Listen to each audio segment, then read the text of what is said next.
എൻ്റെ അമ്മ പണ്ട് ഇടയ്ക്കിടയ്ക്ക് ബേക്ക് ചെയ്ത് തരുന്ന ഒരാളാണ്. പിന്നെ ഒരു സീസണൽ ഹോം ബേക്കറായി. അതായത് ഈ ക്രിസ്മസും ബർത്ത്ഡേയ്സൊക്കെ വരുമ്പോൾ മാത്രമുള്ള ബേക്കിംഗ് ആയി. അതുകൊണ്ട് തന്നെ ഈ വക സാധനങ്ങളൊക്കെ എൻ്റെ വീട്ടിൽ ഈസിലി അവൈലബിൾ ആണ്. ഇന്ന് ഞാൻ ചെയ്യാൻ പോണതും ഈ പറഞ്ഞ ആൾ സജസ്റ്റ് ചെയ്തൊരു ക്രാഫ്റ്റാണ്. തുടക്കത്തിലൊക്കെ ഭയങ്കര കോൺഫിഡൻസ് ആയിരുന്നു. ആ വീഡിയോ ഒരൊറ്റ വട്ടം കണ്ട് ഫോൺ മാറ്റി വെച്ച് ഞാനിത് ചെയ്യാനിരുന്നു. കാർഡ്ബോർഡ് എടുക്കണു, വരയ്ക്കണു, ഹോട്ട് ഗ്ലൂ ഓണാക്കണു, ചൂടാവാൻ വെയിറ്റ് ചെയ്യണു, എന്തൊക്കെ മേലായിരുന്നു. ചെയ്ത് തുടങ്ങിയപ്പോഴാണ് എനിക്ക് ആ ചതി മനസ്സിലായത്. എൻ്റെ ഗ്ലൂഗൺ ഞാൻ വിചാരിച്ചോടത്തൊന്നും നിന്നില്ല. ഞാൻ ഗ്ലൂ ഡ്രോപ്സ് ഒട്ടിക്കണു, ഗ്ലൂ ഒലിച്ചു പോണു.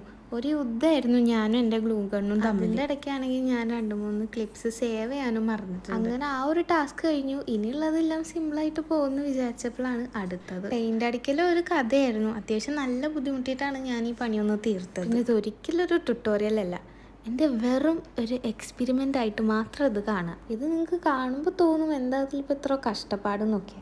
പക്ഷെ എന്താ അറിയില്ല, ഞാനും പെയിൻറ്റും പണ്ടേ ചെയ്യില്ല. എനിക്ക് പെയിൻറ്റിൽ നിന്ന് എപ്പോഴും പണി മാത്രമേ കിട്ടിയിട്ടുള്ളൂ. ആൻഡ് ലാസ്റ്റ് ഞാൻ എങ്ങനെയൊക്കെ ഇതൊന്ന് ചെയ്ത് തീർത്തു.